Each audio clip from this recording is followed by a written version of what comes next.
Então, o dinheiro tem, né? Ele só está em outros lugares. A participação que a gente teve aqui no YouTube, meninas, é da Bianca Franceschini. A Bianca, ela perguntou assim: depois da pandemia, como a economia terá que responder às novas exigências sociais? Será preciso projetar divisões de gastos extraordinários para a saúde diante de novas regras, diante de novas epidemias e crises climáticas? Antes um pouquinho só de responder a questão, eu queria só explicar um pouquinho melhor uma questão que eu falei, que a gente falou aqui, a Isa citou depois também, que eu acho que é importante, sabe? Pode ter gerado alguma confusão. Um pouco a diferença entre o que é um serviço essencial e o que é um serviço importante, porque, assim, todos os trabalhos são importantes. Quando eu coloquei, né, a questão, vivemos em sociedade, cada um faz uma coisa, né, nossos trabalhos são interdependentes. Então, todos os trabalhos são extremamente relevantes. E hoje a gente tem um tipo de valorização do trabalho que é muito ruim, porque se, por exemplo, você é o responsável por manter a sociedade limpa e longe de contaminação, você recolhe o lixo, né?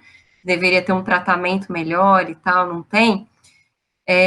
Você às vezes é menos valorizado que uma pessoa que trabalha numa coisa que ganha mais, que sei lá, ou que a pessoa, o pessoal fala colarinho branco, por quê? Porque ela permanece, ela pode usar um terno, por exemplo, né? Então, existe esse tipo de qualificação do trabalho, que já é um tipo de qualificação muito errado, e ele está já ligado a essa questão de renda, uma questão que você colocou. Quem define, né, quem ganha o quê?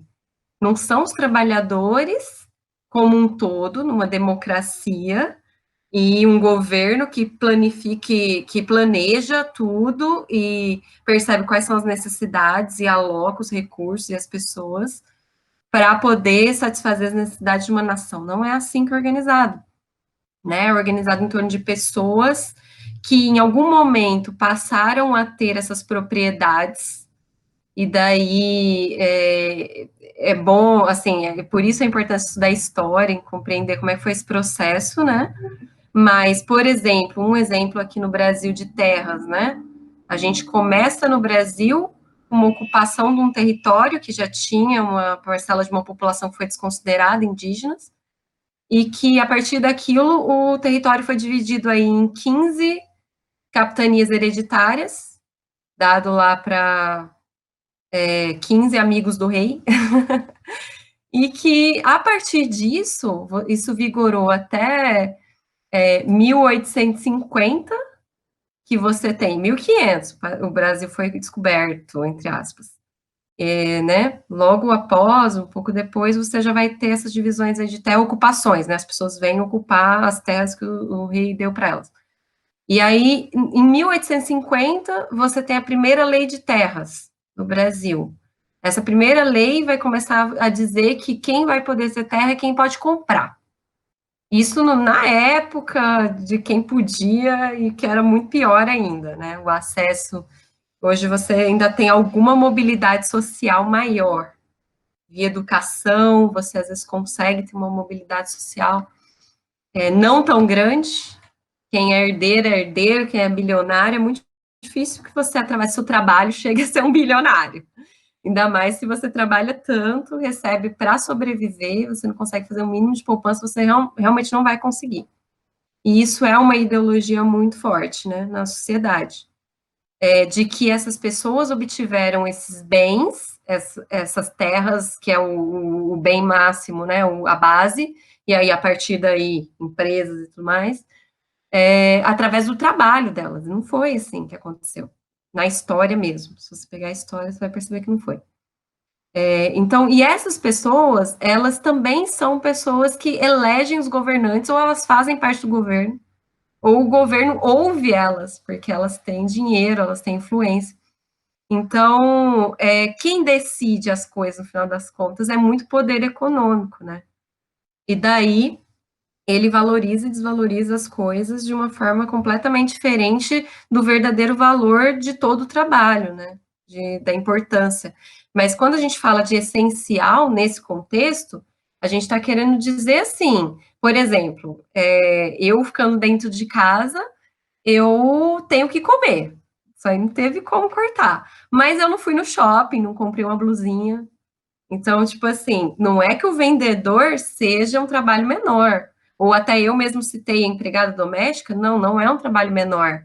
Mas não é um trabalho essencial do ponto de vista de você viver, sobreviver. Tipo assim, o mínimo que a gente precisa para sobreviver agora é saúde, comida, alimentação, coisas desse tipo. As pessoas podem limpar suas próprias casas por enquanto. E num segundo momento, as coisas voltarem de uma outra forma. Mas, enfim, só quis deixar um pouco mais claro esse ponto. Sim, com relação à pergunta, né? É o seguinte, em alguns países, na verdade, em um país, se soube disso, foi a Finlândia. Eles possuíam uma reserva enorme que eles tinham feito na guerra, que eram galpões grandes, assim, e esses galpões, se eu não me engano, eles têm uma renovação, sabe, dos perecíveis e tal. Muitas coisas ali não eram equipamentos e tal, em que eles guardavam subterraneamente várias coisas para a população sobreviver a qualquer coisa, uma catástrofe, uma guerra, durante, eu acho que era 6 meses, uma coisa assim. Então, era o único país que eu saiba, que eu fiquei sabendo, que possuía realmente já uma reserva para qualquer ocasião e que foi utilizada agora, na pandemia. Eu não sei, eu acho que seria até interessante coisas do tipo, né? Nas sociedades que a gente vive e tal. Eu não tenho muito uma ideia de que pós-pandemia a nossa sociedade vá mudar muito fundamentalmente. Eu acho que não.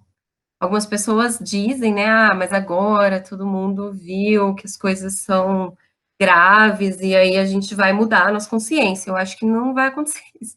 Assim, eu espero que isso aconteça num prazo grande, né, maior. Eu acho que eu tento contribuir para isso, mas eu não acredito que por causa dessa pandemia, automaticamente, logo após, a gente vai ter mudanças muito substanciais na forma como a gente vive, não?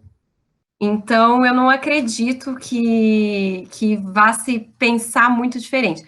Mas a gente tem que aproveitar agora o momento em que a gente percebe a importância de um sistema de saúde, a importância de um governo investir para conscientizar o máximo possível isso, para que a gente possa sempre estar pressionando para que esses gastos, esses investimentos do governo se mantenham, se ampliem e, enfim, né, que essas coisas, por exemplo, a renda mínima deveria continuar depois, porque a gente falou, toda essa situação, ela não está só relacionada ao Covid, ela, anteriormente, as pessoas já estavam com dificuldades. Então, a gente precisaria pressionar, entendeu? Para que essas coisas permanecessem, para que essas coisas se ampliassem. A gente precisaria defender mais isso. E aí, assim, do ponto de vista do trabalhador individual, é muito difícil, entendeu? A pessoa, nessas condições que a gente colocou, que ela precisa trabalhar e ela não pode ser demitida, etc., ela não consegue. Por isso, assim, que existem, por exemplo, sindicatos para poder lutar pelos direitos dos trabalhadores, ou movimentos sociais, grupos, em que você une todo mundo e aquilo ganha uma voz menos individualista e mais uma coisa da classe trabalhadora como um todo. Se você faz isso, aí sim você tem uma capacidade de influência muito maior, entendeu? Porque todos os trabalhadores juntos, aí sim os trabalhadores podem, sei lá, fazer uma greve, fazer um protesto, fazer coisas que realmente atinja, ou pelo menos assim, votar em massa, no mínimo, entendeu?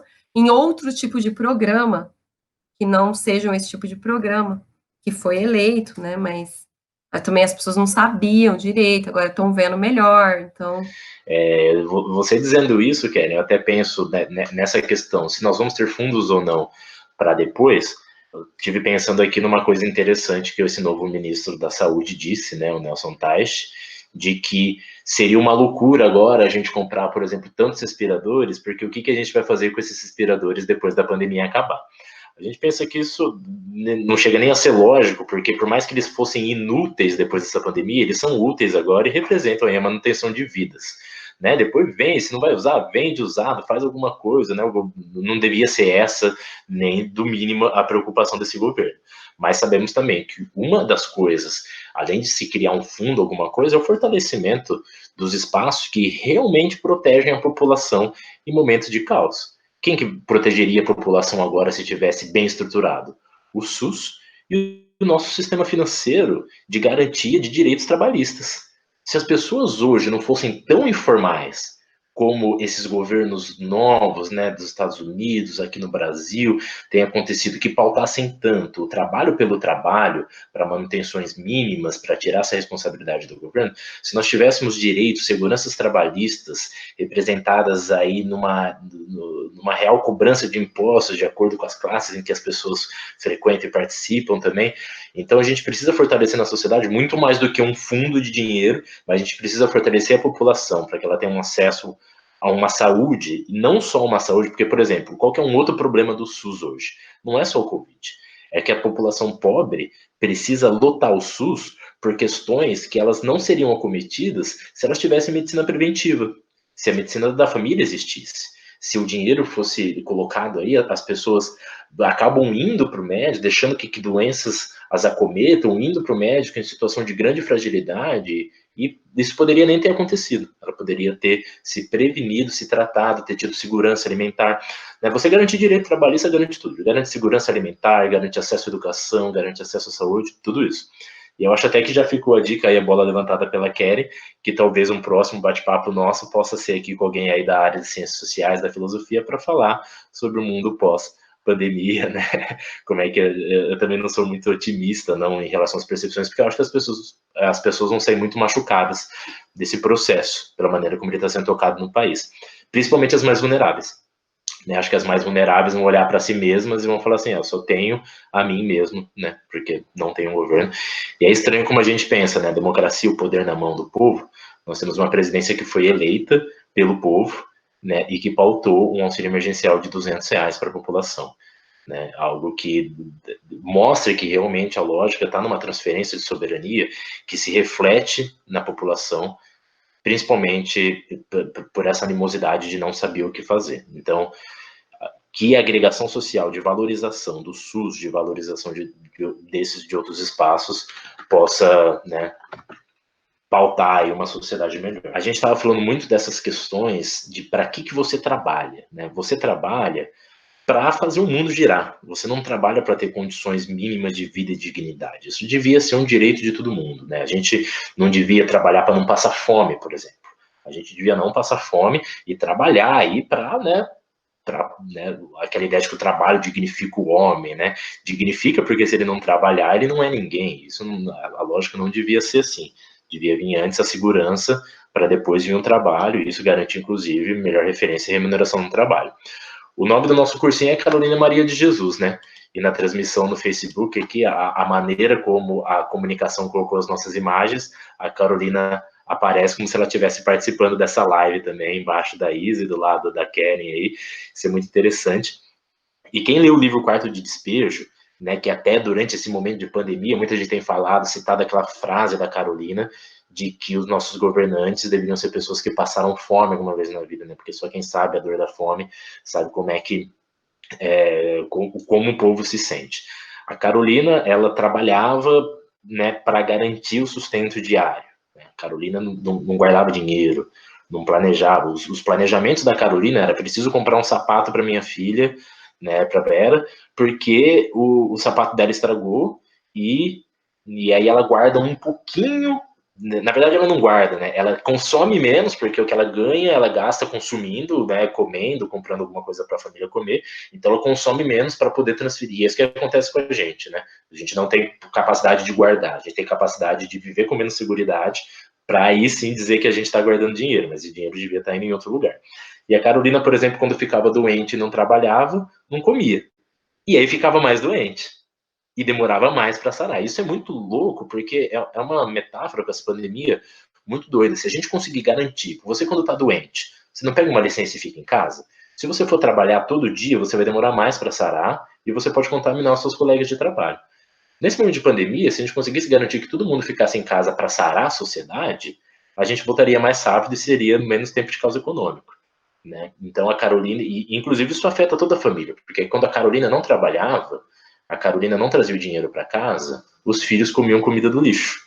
Né? E tem partes extremamente fortes, pesadas, dela dizendo do desespero que era da mãe, de uma mãe vendo a Vera Lúcia passar mal porque comeu comida do lixo, que era jogado o lixo que era jogado pelo governo, né, nas cercanias ali da favela que ela morava, né?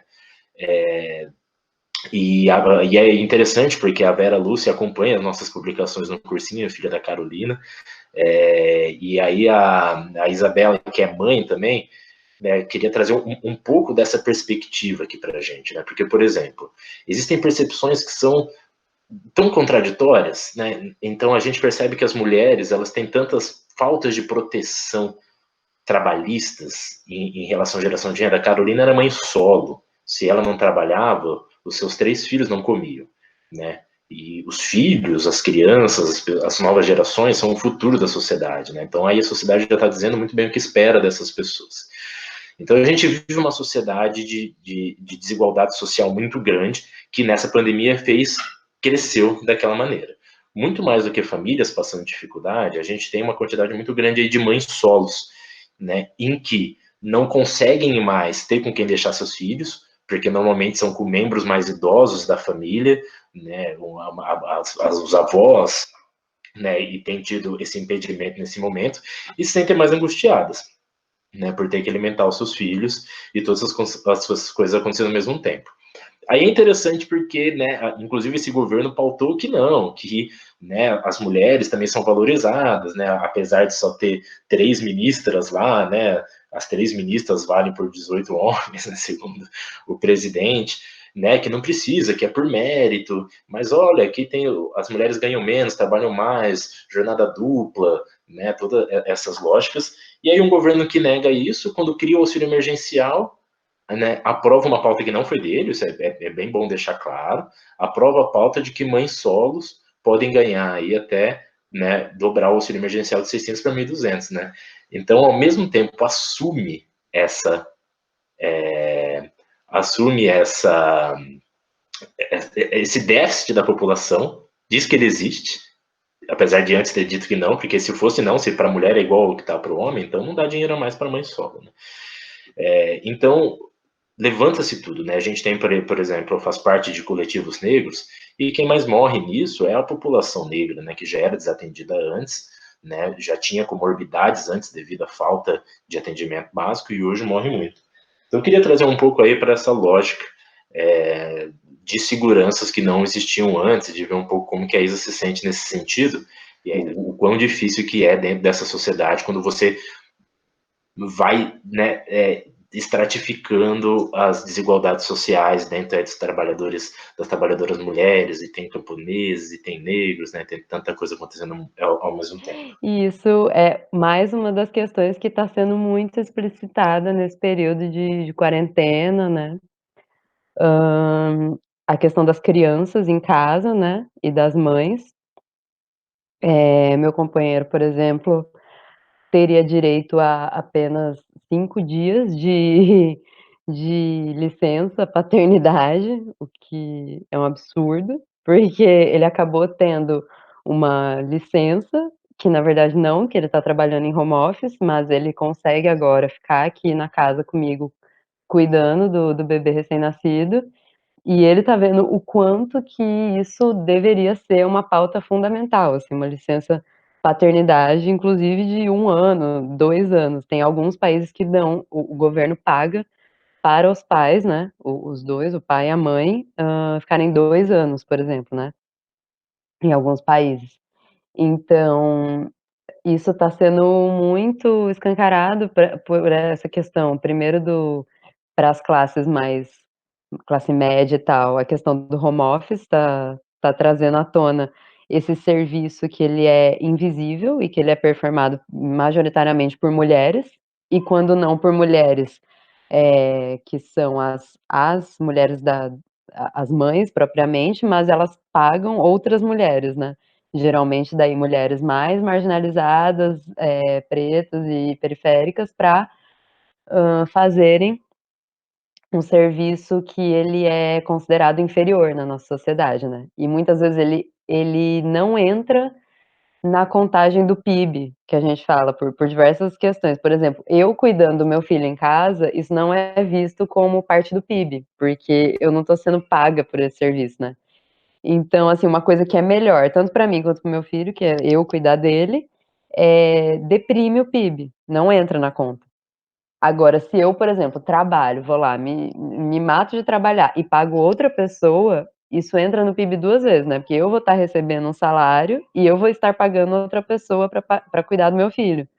Então, muitas vezes também isso é questionado, esse valor mercadológico do cuidado de reprodução da vida, como que a gente deveria tratar isso, né? Porque normalmente essa reprodução da vida, os serviços domésticos, eles são invisibilizados porque eles não estão nem na contabilidade oficial.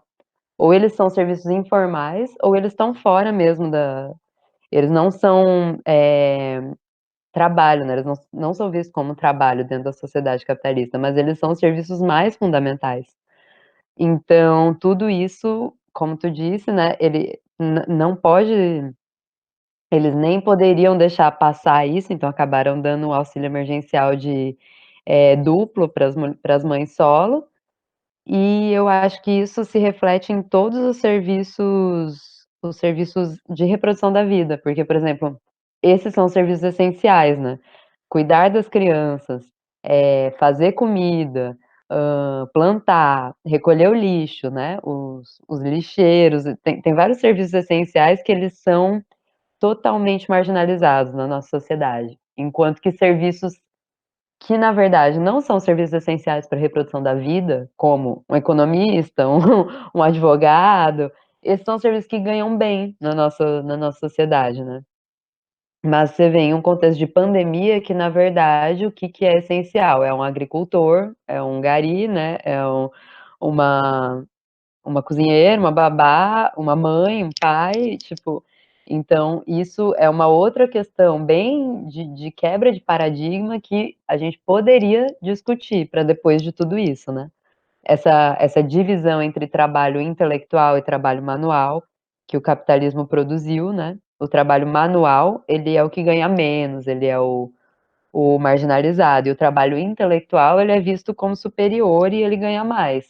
Mas, na verdade, para as bases da reprodução da sociedade, o que que importa, né? O que que é fundamental? E o que que permite o trabalho intelectual? É alguém performando o trabalho manual para essa pessoa.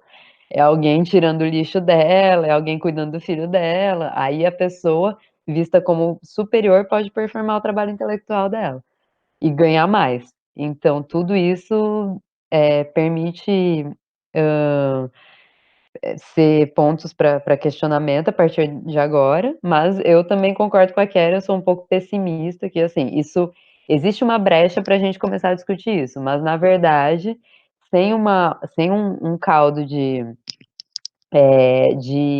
manifestação social a partir de tudo isso, né, a gente vai seguir reproduzindo o que o capital desejar que a gente reproduza, né. Se isso não for muito fortemente questionado, na verdade tudo pode seguir pior ainda, porque a gente pode seguir tendo ondas de coronavírus, anualmente, isso pode não ser o único isolamento, né, e talvez aí as pessoas vão perceber o quanto que vai ser importante você ter abastecimento de comida próximo, o quanto que vai ser importante você ter um sistema de saúde te garantindo, e isso pode inclusive piorar o que a gente já tem de privatização de saúde e de educação, né, de alimentos, o acesso a todos esses bens e serviços. Então, tudo isso, toda a nossa estrutura social deve ser questionada agora, como que a gente vai direcionar melhor essas pautas, e o acesso a esses bens e serviços.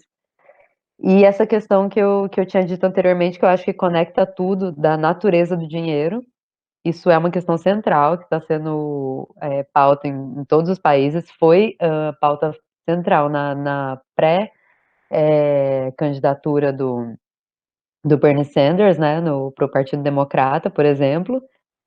Então, assim, no centro do capitalismo, isso está sendo colocado sobre a natureza do nosso dinheiro e sobre também todas essas questões que eram vistas como socialistas, né, de intervenção na produção, de renda básica.